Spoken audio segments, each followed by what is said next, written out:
Identify the subject in the given sentence. On the top of the hill lives a hermit. ఇచ్చిన సెంటెన్స్‌లో సబ్జెక్ట్‌ని కనుగొనండి అని అడుగుతూ ఉన్నారు.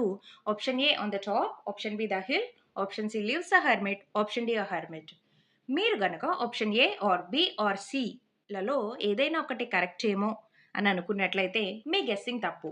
జనరల్‌గా మనల్ని సబ్జెక్ట్ గుర్తించమన్నప్పుడు ప్రెడికేట్‌కి ముందు ఉన్న పదాన్ని, లేకపోతే సెంటెన్స్ స్టార్టింగ్‌లో ఉన్న one word or a group of వర్డ్స్‌ని, లేకపోతే వెర్బ్‌కి ముందు ఉన్న వర్డ్‌ని సబ్జెక్ట్ అని అనుకుంటూ ఉంటాం. జనరల్‌గా అలాగే గుర్తిస్తాం. సబ్జెక్ట్‌ని అలాగే గుర్తిస్తూ ఉంటాం. But however there are some exceptions. అన్ని సార్లు మనం ప్రెడికేట్‌కి ముందు ఉన్నది లేదా వెర్బ్‌కి ముందు ఉన్నదే సబ్జెక్ట్ అని బ్లైండ్‌గా చూజ్ చేసుకోవడానికి లేదు ఆప్షన్‌ని.